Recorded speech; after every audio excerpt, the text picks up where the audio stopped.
Queridos irmãos, queridas irmãs, um bom dia a todos. Bom dia. Que a paz do nosso Mestre Jesus continue reinando em nosso coração. Nós, do grupo musical Joana de Ângeles, estamos aqui hoje, nessa beira manhã de domingo, para fazer mais um cantão do Evangelho, e na qual o grupo vem trazer a mensagem do Mestre de uma forma bem gostosa, né? Que é através da música, através da melodia, da arte. E nós nos encontramos aqui a apresentar o 8º cantão do Evangelho, o 8º ano seguinte. E pela primeira vez nós estamos aqui nessa casa, na qual nós fomos muito bem recebidos, né? E com um imenso carinho, com muita alegria que a gente vai fazer essa apresentação aqui hoje em torno da mensagem do Cristo. E a mensagem do Evangelho de hoje, na qual nós iremos discorrer, é uma mensagem que vem há mais de 2000 anos, que foi o Mestre quando nos trouxe, quando a humanidade passava por grandes turbulências.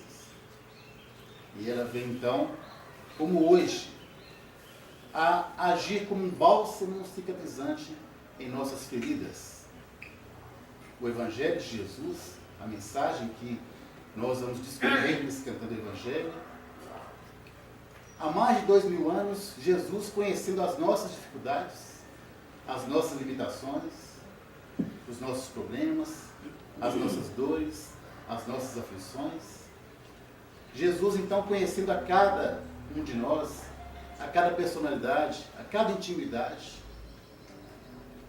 ele sabendo as nossas dificuldades, sempre o Evangelho do Mestre, sempre a mensagem do Evangelho, sempre foi consoladora para as nossas dores. Em todos os séculos passados, em todos os séculos vindouros, a mensagem de Jesus sempre será confortante às nossas almas imortais. E a mensagem que o grupo musical Joana de Ângeles hoje vem apresentar nesse cantão do Evangelho é uma proposta que o Mestre nos fez há muitos anos atrás. Quando ele então, vendo essas nossas, sabendo que nós passaríamos por todas essas tribulações, e nós estávamos ali diante dele, com as nossas dificuldades, Jesus então estende o seu olhar de misericórdia para cada coração aflito, para nós que estávamos ali, junto àquela turba, àquela multidão que o seguia sempre. E Jesus então, com o seu olhar magnífico, ele estende as suas palavras até os nossos corações e vai dizer para nós: vinde a mim todos vós que estáis cansados e sobrecarregados, e eu vos aliviarei. E é embalados, queridos irmãos, nessas doces palavras do divino Rabi da Galileia, que nós, o grupo musical Joana de Ângeles, convidamos a todos vocês neste momento, encarnados e desencarnados, a se unirem em uma só vibração, em um só pensamento, em um só sentimento elevado, em favor de toda a humanidade que passa por grandes tribulações, por grandes dificuldades. E nós, neste momento, convidamos a todos a fazer uma súplica a Jesus.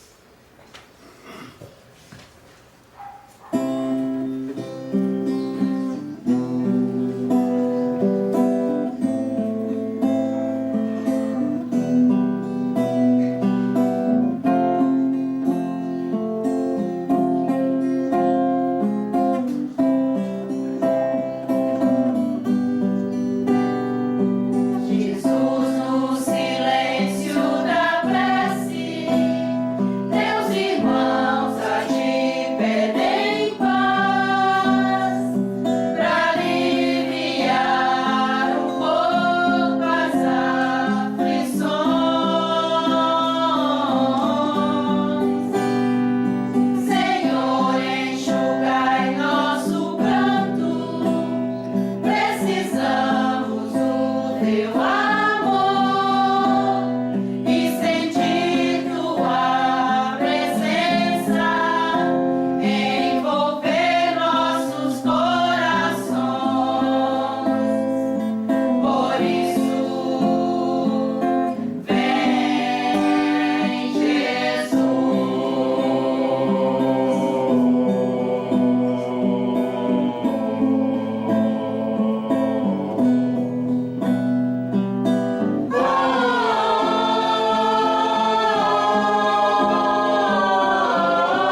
Pereira Franco narra uma história real de um homem de muito poder aquisitivo, muito rico, que tinha dois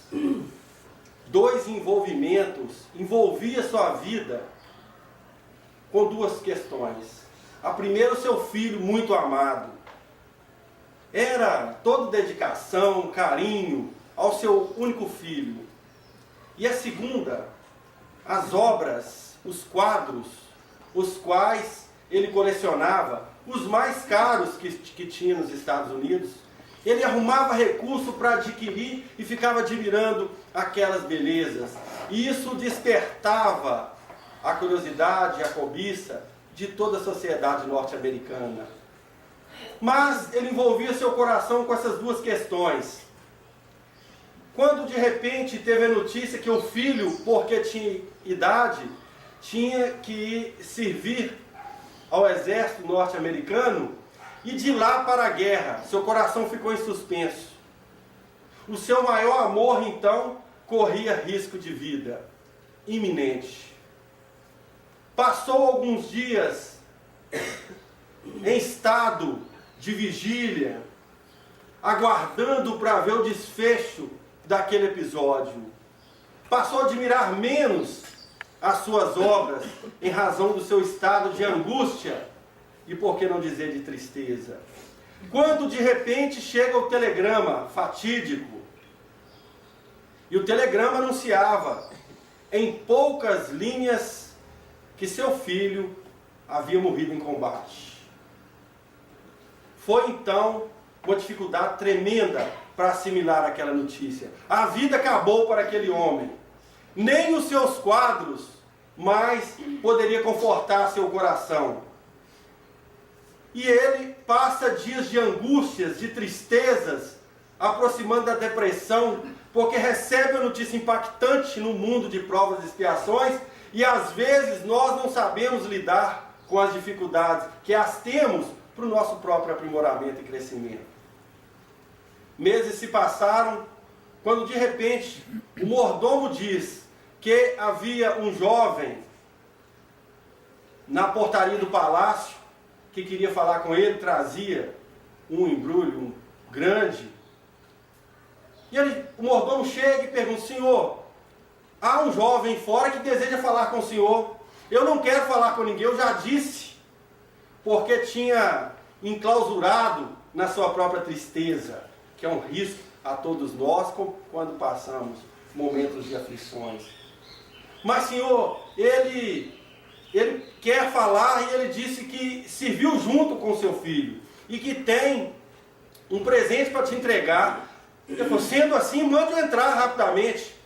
O jovem entra e vai se apresentando e fala para ele: olha, eu servi junto com seu filho, eu vim aqui para te dar o testemunho que seu filho é um herói.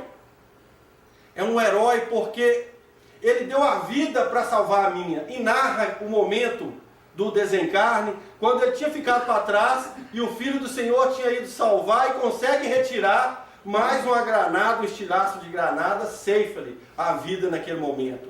Então eu vim aqui falar que eu tenho dívida de gratidão e de misericórdia para com seu filho, que é um herói. Pode ficar tranquilo, cultuando a memória, porque é um homem valoroso, que agora parte para outros planos, mas deu sua vida pela minha. E eu, no momento, diz o jovem, fiquei com a imagem dele me salvando, e como eu sei que ele dizia que o senhor é colecionador de quadros nobres e famosos em todo o país, eu gosto de pintar, não sou pintor profissional não, mas gosto de fazer algumas pinturas. Fiz aqui então uma pintura justamente desse momento e da expressão que eu consegui ver no rosto dele ao me salvar. Então eu busquei aqui todo o meu sentimento e abri o quadro e mostrou uma pintura do filho, do semblante do filho, da maneira que ele pôde expressar ao salvá-lo. O homem olhou e ficou encantado, apesar que o quadro não tinha beleza técnica de artistas renomados, mas expressava realmente um semblante de misericórdia e muito mais pelo pintor que se sentia naquela obrigação e naquela gratidão de revelar isso ao pai. Ele então abraça o quadro. Quanto que eu tenho que te pagar? Nada, de maneira nenhuma. Faço de coração e entrego ao Senhor. Ele pega o quadro, eles se cumprimentam, o jovem vai embora. Naqueles dias que se passaram, ele, olhando a sua galeria, ficava a contemplar aquele quadro. Mas por que não conseguiu vencer aquela aflição e aquela tristeza da separação temporária dos espíritos, que todos nós vamos passar, é natural, é processo? Ele não conseguiu vencer aquela tristeza e caiu nesse estado de depressão profunda, e em razão disso, perdeu a vontade de viver. E quando se perde a vontade de viver, se não tiver um auxílio de fora, e se a pessoa não quiser, vai acabar desencarnando. E foi assim o que aconteceu com ele. Ele desencarna. A sociedade, quando tomou conhecimento do desencarne, todos pensaram: e agora os quadros? O que ele vai fazer com esses quadros famosos, cobiças de todo mundo? Preparou-se um leilão, porque era essa a ordem dele. Os quadros deveriam ser leiloados. Preparou-se um leilão.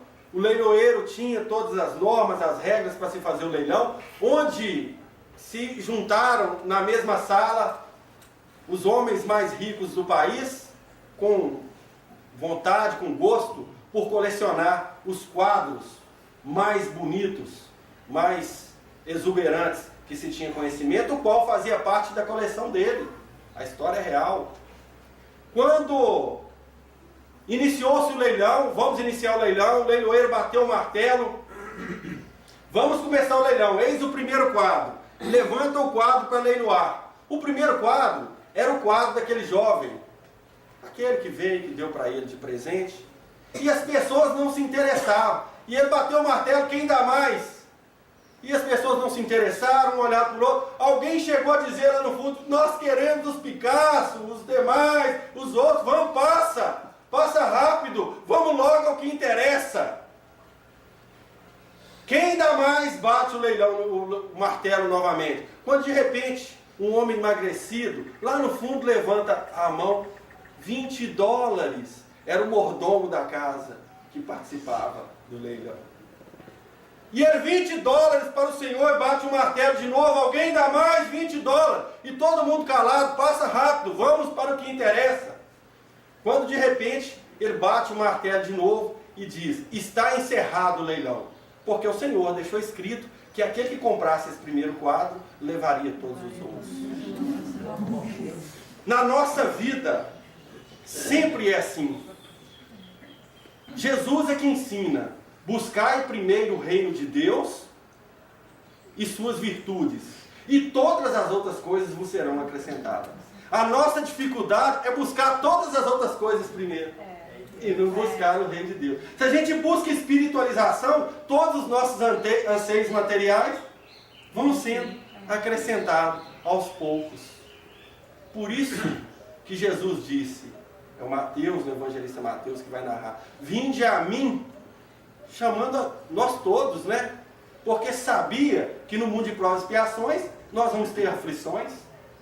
E ele diz: todos vós que estáis cansados e sobrecarregados, porque eu vos aliviarei. Tomai sobre vós o meu jugo e aprendei comigo, que sou brando e humilde de coração, e encontrareis repouso na face da terra, porque meu jugo é suave e é leve o meu fardo. Diz Kardec na questão 625, pergunta aos espíritos, né? Qual o tipo mais perfeito que Deus tem oferecido à humanidade para lhe servir de guia e modelo? E a resposta: vede Jesus.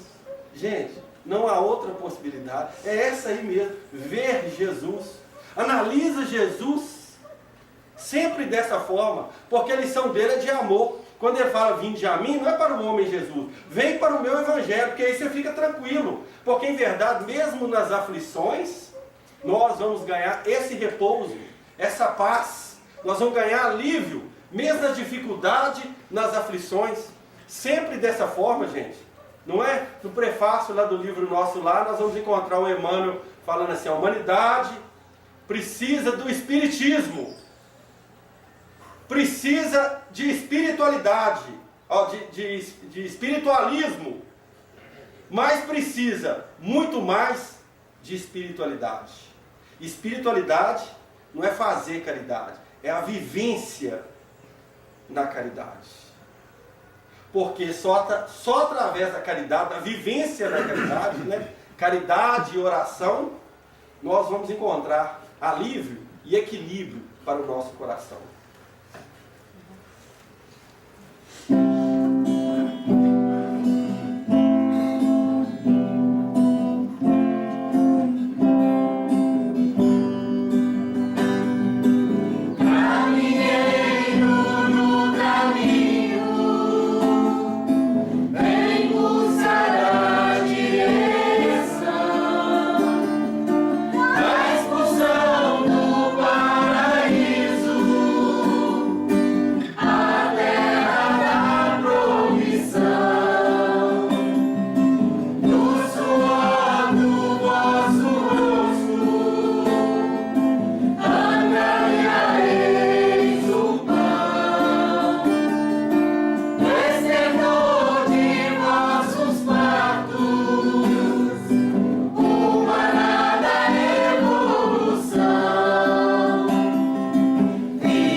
interessante quando o mestre faz uma referência a todos vós, nessa passagem. A quem será esse todos vós? A quem ele está se referindo, esse a todos vós? Independente de quem quer que seja, Jesus ele faz essa referência a todos vós, a toda a humanidade, a todos nós que estamos aqui neste momento. Quando ele fala assim, vinde a mim, a todos vós, Jesus está fazendo um convite a nós, né? Vinde a mim. É interessante a gente observar quando é que nós estamos aceitando esse convite do Mestre. Quando é que nós estamos aceitando esse vinde a mim? Para a gente refletir sobre isso. Porque nós temos aceitado vários outros convites, né? A gente não precisa se esforçar muito para aceitar outros convites. Não é isso? Tem um churrasco ali, opa, estou dentro. Tem uma festa ali, estou dentro. Allan Kardec, em O Livro dos Espíritos, na questão 909, ele vai perguntar assim aos espíritos: pode o homem, pelos seus esforços, vencer as suas más inclinações? E os espíritos vão responder para ele assim: sim, e fazendo constantemente esforços insignificantes. O que lhes falta é a vontade. E conclui os espíritos a Kardec: ah, quão poucos dentre vós fazem esforços.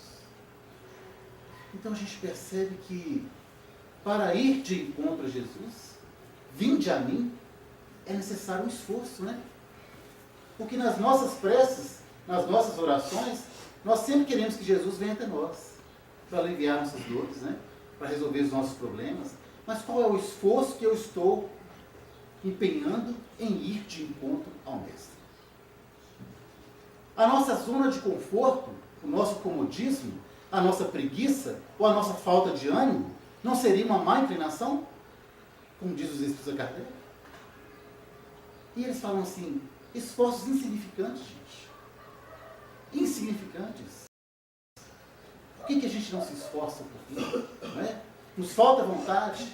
Então, para ir de encontro ao Mestre, para atender esse convite de Jesus, é necessário que nós façamos um pouco de esforço, né? Muito pouco. E aí, um colega me perguntou assim: mas como que é isso? Aceitar esse convite de Jesus? Como que é esse vinde a mim? Como que isso se procede, né? E aí, se a gente buscar os ensinamentos do Mestre, nós vamos ver que toda vez que nós fazemos a vontade do Pai, nós estamos aceitando esse convite. Nenhum de nós que estamos aqui hoje, estamos aqui por acaso, né? Para que esse pequeno grupo que está reunido aqui pudesse estar aqui hoje, a vida tem trabalhado muito em nós.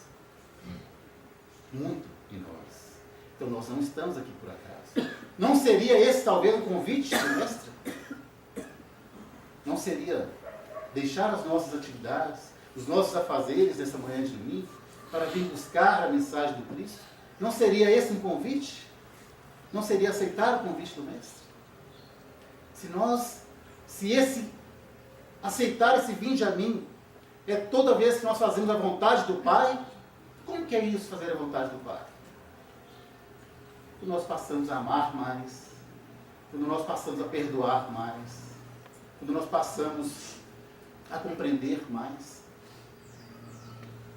quando nós passamos a ter um olhar diferente, um olhar de compreensão e de aceitação com a vida, tudo muda, gente, sem que nada se altere. Né? A gente olha para aquele quadro ali, cada um com um olhar diferente. Nada se alterou, mas tudo mudou, porque nós olhamos com olhares diferentes. Então, a partir do momento que a gente olha o próximo com um olhar de misericórdia, com um olhar de compreensão, tudo muda. Tudo muda. Então, nós aceitamos o convite do Mestre nesses momentos. Pode ser em ler um bom livro, né? Em frequentar, em ter uma atividade numa casa espírita, em fazer uma campanha do quilo. Nós podemos aceitar o convite do Mestre quando nós aproximamos mais do outro. Essa é a questão. Quando é que nós temos aceitado o convite do Mestre? Porque nós não precisamos fazer esforço nenhum para atender os convites do mundo, né? As questões materiais, de uma forma natural, nós estamos aceitando. Mas para a gente angariar esses valores reais, valores morais, valores espirituais, há necessidade muito de nós fazermos esforço. Talvez nós não ainda entendemos esse convite do Mestre, porque nós estamos procurando Ele fora. Como o reino dos céus não se manifesta com aparências exteriores, Jesus também não. Talvez Ele esteja dentro de nós. E essa é a maior dificuldade nossa, de conhecer nós mesmos. De buscar algo dentro de nós mesmos. Por isso nós talvez não estejamos aceitando esse convite do Mestre. Talvez seja essa grande dificuldade nossa em aceitar esse convite. Porque a questão é íntima. Né? O trabalho é interno de cada um de nós. Quando é que nós vamos deixar de ouvir os convites do mundo para aceitar o convite do vinho de amor?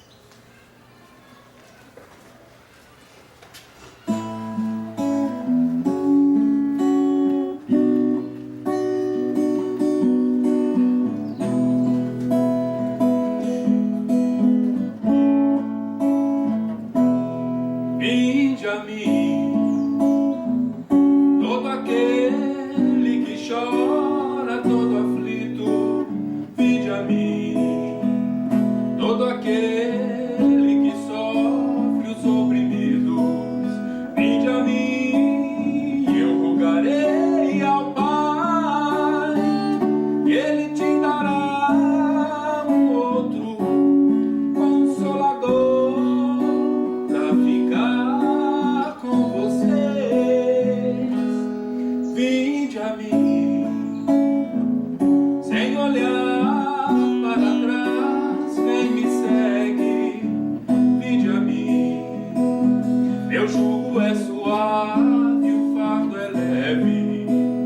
Vinde a mim, eu rogarei ao Pai, e Ele te dará conforto ao teu coração cansado de sofrer. Sou Jesus, Sou a verdade que liberta. Sou Jesus, sou o caminho que encontrarás a paz. Sou Jesus, sou vida em abundância. Eu sou a esperança para todo aquele que busca força em mim. Sou Jesus, vinde a mim vós que estáis sofrendo, irmão. Sou Jesus, que eu te darei a paz de coração. Sou Jesus, sou vida em abundância. Eu sou a esperança para todo aquele que busca força em mim.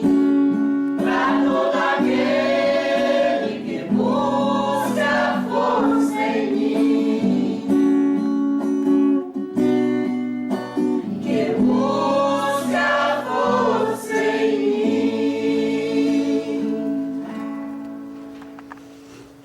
Ele viera do campo e pretendia passar na cidade.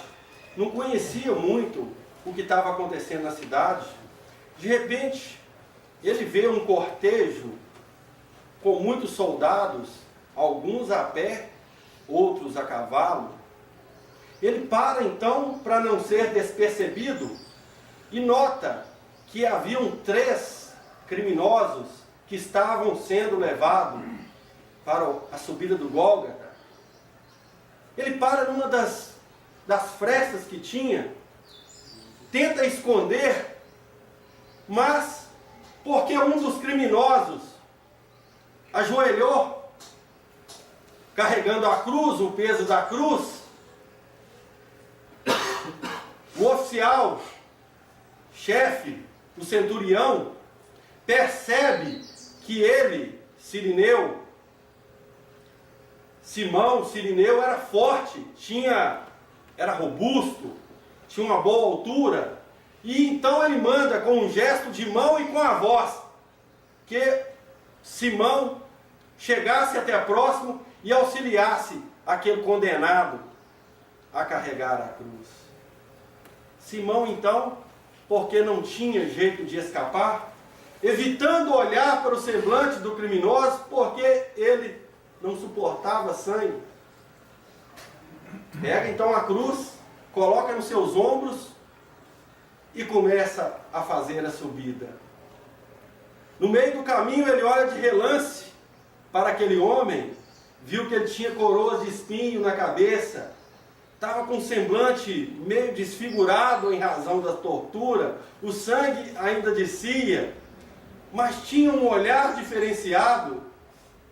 Simão desvia o olhar rapidamente e continua a subida pensando nas suas dificuldades. Depois que veio do campo para cá, não conhecia Jerusalém, não sabia de nada que estava acontecendo, muitas dificuldades, a água estava faltando para a agricultura, a cevada, os ratos tinham danificado a cevada, e Mical, seu filho mais velho, amor da sua vida, estava doente, uma doença que todos desconheciam, mas ardia em febre. Quanta dificuldade! Quando deu por si, ele já havia carregado a quantidade que era necessária, e a cruz volta para o ombro daquele homem, e ele retorna para sua casa pensando que deveria ir rápido, porque sua mulher era austera, cobrava muito e se irritava com facilidade. Mas quando ele chega em casa, para sua surpresa, quando a mulher vai abrir a boca, ele coloca a destra, a mão direita, no ombro dela. E como por um encanto, ela muda o semblante, ganha um semblante de maior tranquilidade, e tem ensejo, inclusive, de falar palavras de carinho e afeição para ele, se referindo ao filho que estava no quarto. Ele é tomado de surpresa, porque aquela atitude não era dela. Quando ele entra no quarto, o menino que ardia em febre, ele pega a criança então, que acorda e vê a figura do pai, e abraça, e a criança coloca a cabeça naquele ombro que carregou a cruz, e automaticamente, diz os historiadores, a criança recobra a saúde, ela começa, a febre automaticamente vai baixando. Simão então começa a perceber quanta diferença que está acontecendo na sua casa, mas por quê? Por qual motivo? Ficava ele a se perguntar.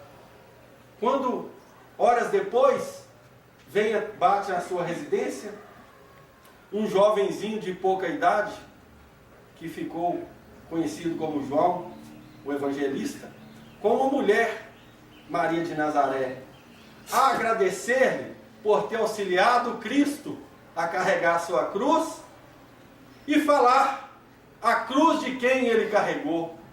Transformações na sua vida daí para diante, que ele passa a perceber e a refletir. Mais tarde, seus filhos seriam evangelizados pela palavra forte de um tal de Paulo de Tarso. E ele próprio se converte ao cristianismo. Simão, o Cirineu, aquele que nós conhecemos, que auxiliou Jesus a carregar a sua cruz. Na nossa vida é sempre assim. Por mais dificuldade que nós tenhamos, como o próprio Simão, cheio de dificuldade, de problema, à medida que nós envolvemos em auxiliar e não carregar, porque cada um vai ter que carregar a sua, é processo evolutivo, à medida que a gente envolve no auxílio ao próximo, ao outro, para carregar, para auxiliar, para aliviar a dor do outro, nossas dores, quase que por encanto, também serão aliviadas. Na parábola do juízo final, é Jesus quem diz, né? Quando o Filho do Homem vier em sua majestade, vai separar uns dos outros, é uma parábola, como o pastor separa o bode das ovelhas, vai colocar à direita as ovelhas e vai falar, olha, venha a mim e tomai posse do reino que vos foi preparado, porque tive fome e me deste de comer, tive sede, me deste de beber, senti frio, me agasalhaste, estive preso e foste me visitar, e eles vão te perguntar, Quando foi que fizemos isso tudo, né? E Jesus vai dizer, toda vez que fizestes a um dos meus irmãos, dos mais pequeninos, foi a mim mesmo que o fizesse. Então esse vinde a mim que o companheiro William falou, nós estamos com dificuldade de ir, porque o chamado está aí, é justamente dessa forma. A gente envolve um pouquinho com o outro, e não precisa sair muito longe para ver esse doente não, viu gente? Quando você acordar de manhã, que você abrir o olho assim, você já olha, é esse aí, é esse que está do seu lado. Não precisa de sair muito longe, vou fazer caridade, vou lá no centro. Não. O primeiro que você olhar, ele já é um doente em potencial que carece do seu olhar de misericórdia. Ele carece da gente estender a mão. É dessa forma, é desse jeito. Porque tormenta, dificuldade, faz parte. A gente vira o ano cheio de propósito, né? Não, ano que vem eu vou fazer isso, fazer aquilo e tal.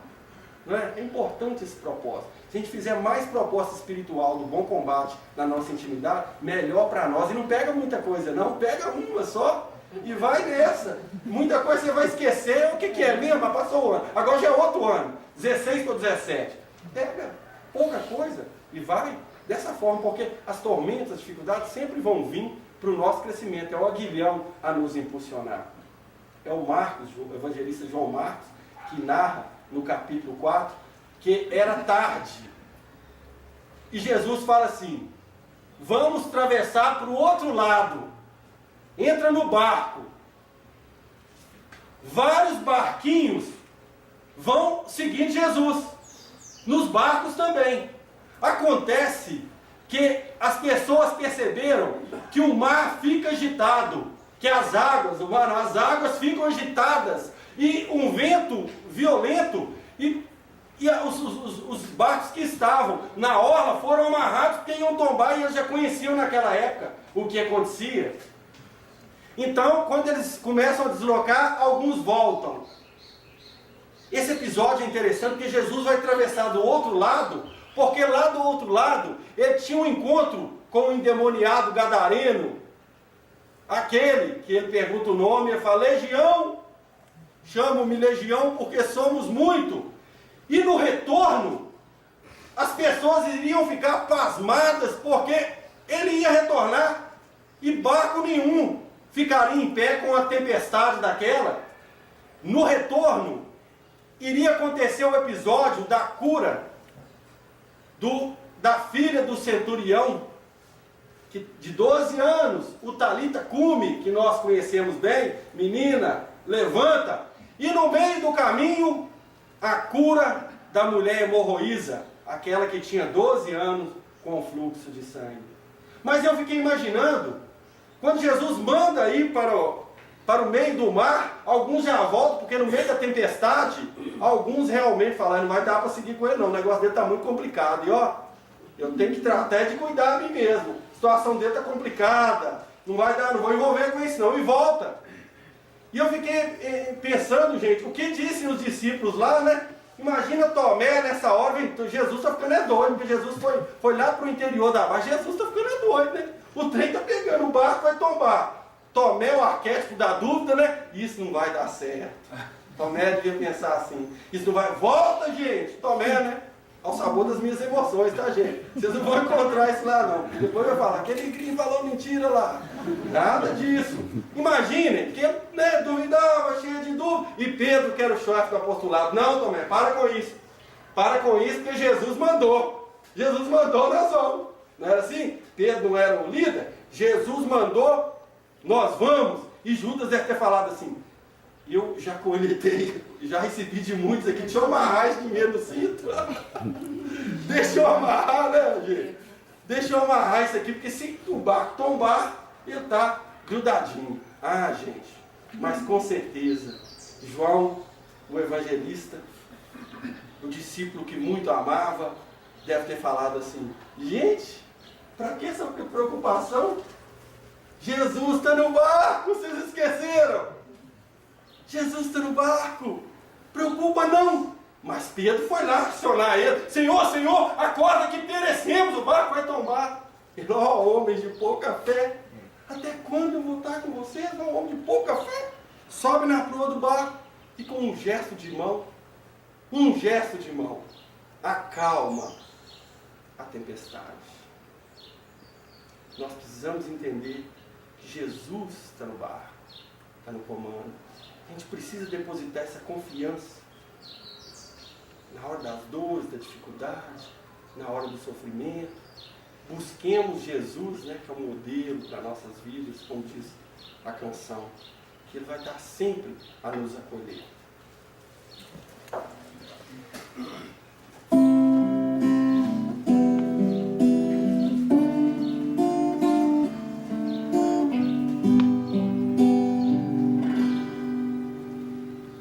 Ele dormia,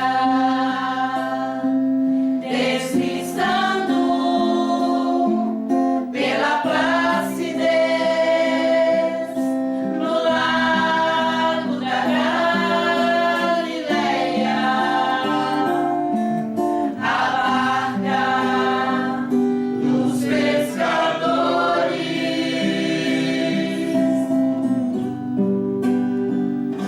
deitavam a rede que retornava vazia. A natureza agitou-se. Raios e trovões, Ansiedade e palidez. A chuva molhava os rostos, deixando estampado medo em todos.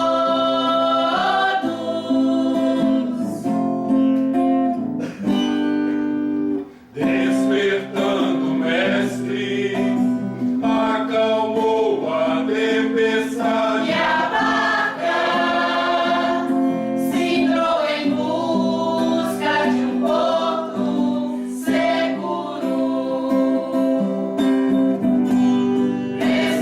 Pescadores de homens, Jesus é o sol da esperança. Almas sofridas e cansadas, Jesus é o bom pastor. Pescadores de homens, Jesus é o sol da esperança. Almas sofridas e cansadas, Jesus é o bom pastor.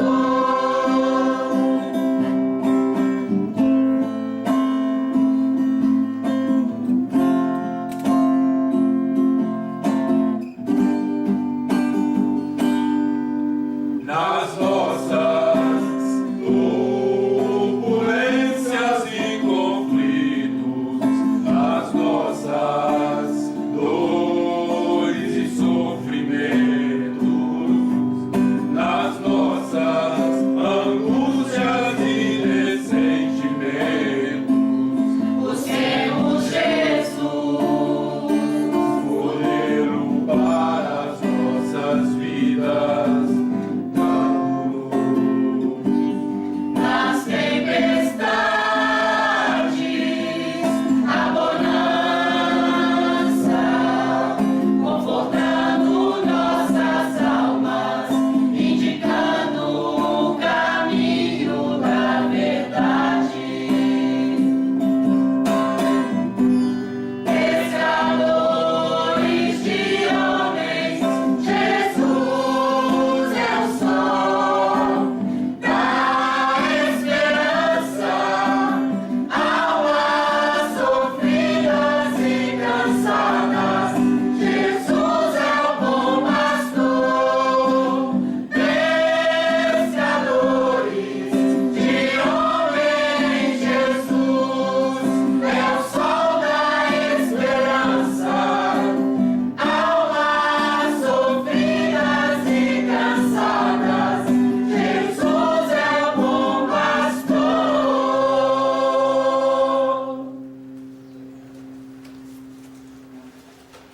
Muitas lágrimas existem para secar e as dores precisamos confortar. Nessa fala de Jesus, e eu vos aliviarei, ele está nos dando a certeza de que ele é o alívio para todos os nossos problemas.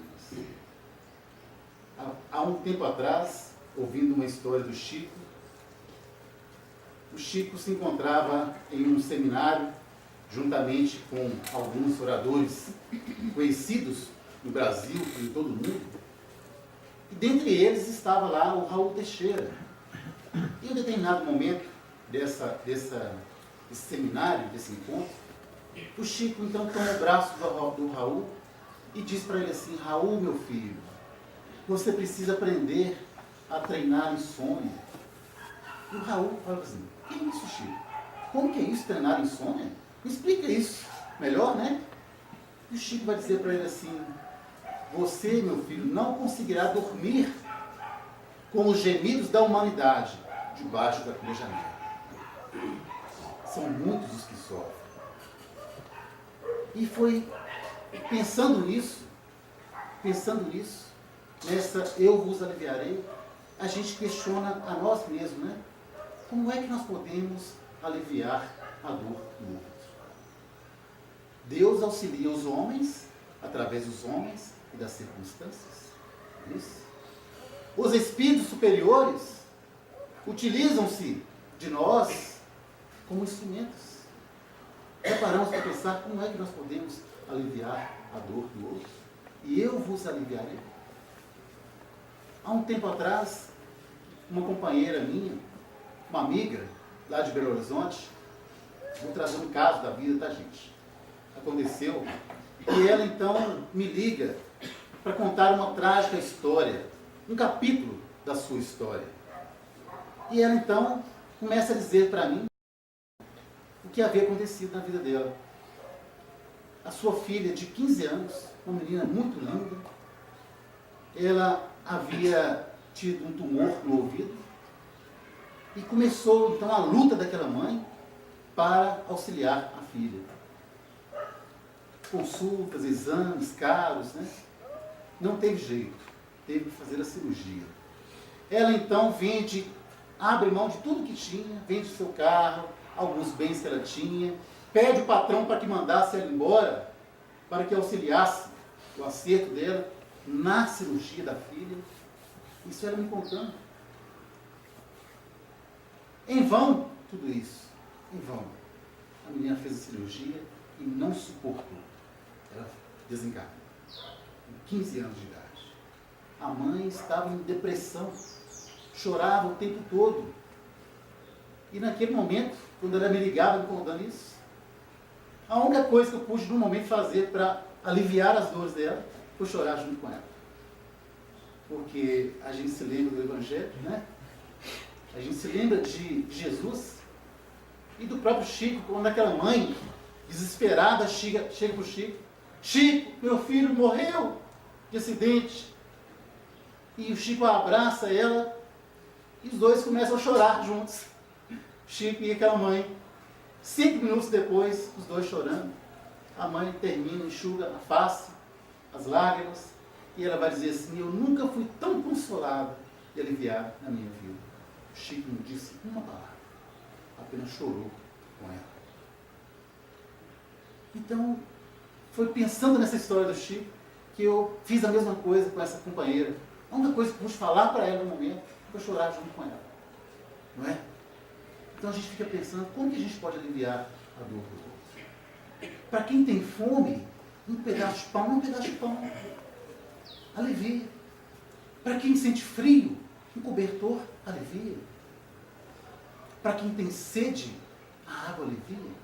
Para quem tem fome de evangelho, o evangelho consola, alimenta. Como que a gente pode aliviar a dor do outro, né? Daqueles que estão ao nosso lado, como o companheiro Paulo falou. Não precisamos ir longe, não. Aquele que está do nosso lado, né?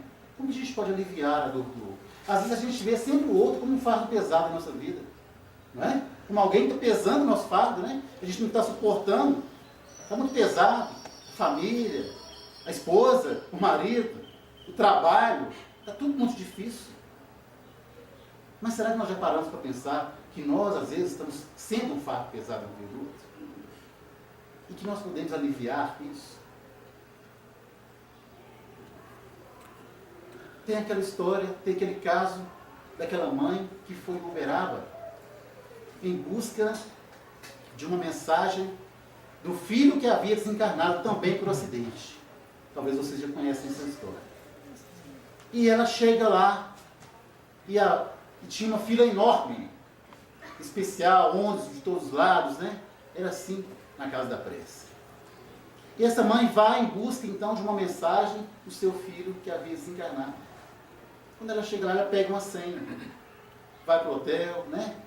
E no outro dia, porque tinha que pegar a senha, né, gente? Não conseguia. Até que, quando chega uma outra mãe, lá, desesperada, mas a senha tinha acabado. E essa mãe chorava muito. E aquela mãe que havia conseguido uma senha, ela vê o desespero daquela mãe que chorava tanto, ela se comoveu tanto com aquilo, e falou assim, não pode, ela está sofrendo mais do que eu. E foi, deu a senha dela para aquela mãe. E elas ficaram conversando ali, uma aliviando a dor da outra, né? Uma consolando a outra, porque aquela mãe estava muito desesperada, a outra já estava mais resignada, né?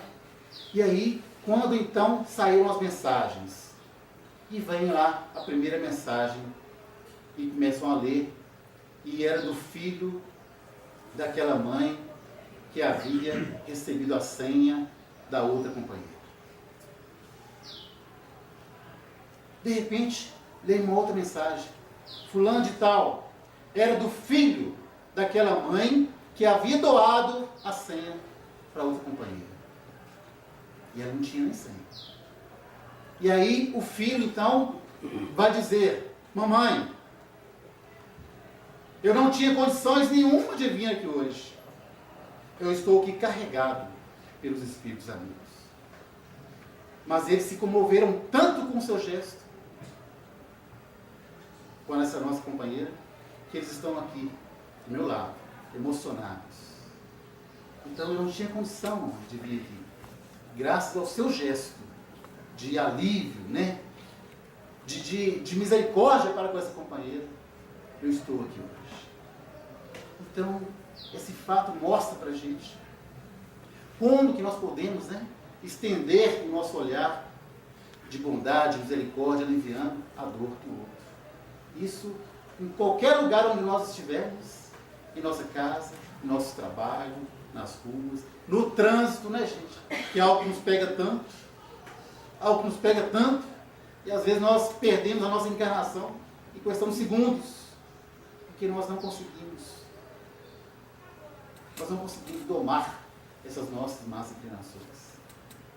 Então, aliviar a dor do outro, nós podemos aliviar com um sorriso, com um bom dia, com um abraço, com um ombro amigo, um aperto de mão, né? Com palavras. Nós podemos levar a cesta básica para alguém. Não é nosso, mas nós estamos transferindo. Mas para aquele que recebe, é útil. Não é? Então, como que nós podemos estender essa visão de Jesus? E eu vos aliviarei. Como que nós podemos utilizar essas palavras do Mestre e aliviar a dor? Jesus é o caminho, a verdade e a vida. Foi Ele que disse. Ele é o farol das nossas vidas, né? E Ele é o sol que continua a brilhar nas nossas vidas.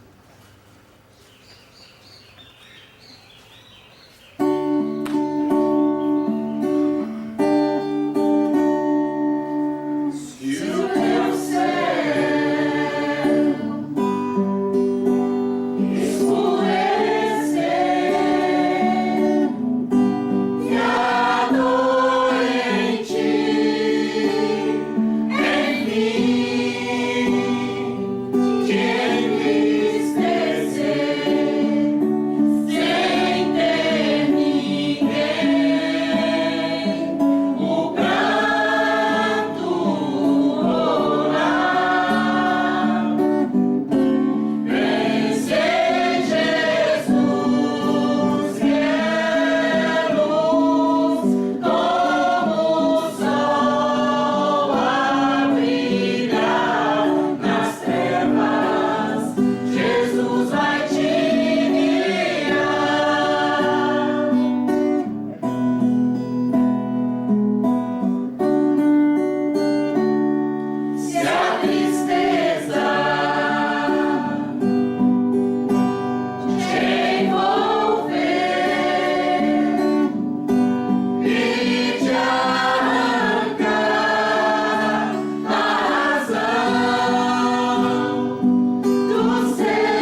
Pai de todos os aflitos neste mundo de escarcéus.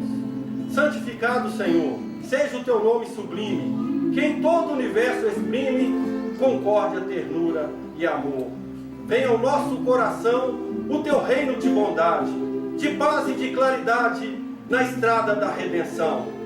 Cumpra-se o teu mandamento, que não vacila e nem erra, nos céus como em toda a terra, de luta e de sofrimento. Evita-nos todo o mal, dai-nos o pão no caminho, feito na luz do carinho do pão espiritual. Perdoa-nos, meu Senhor, os débitos tenebrosos, de passados escabrosos, de iniquidade e de dor. Auxilia-nos também nos sentimentos cristãos, a amar nossos irmãos que vivem longe do bem. Com a proteção de Jesus, livra nossa alma do erro, neste mundo de desterro, distante da vossa luz. Que a vossa ideal igreja seja o altar da caridade, onde se faça a vontade do vosso amor, assim seja.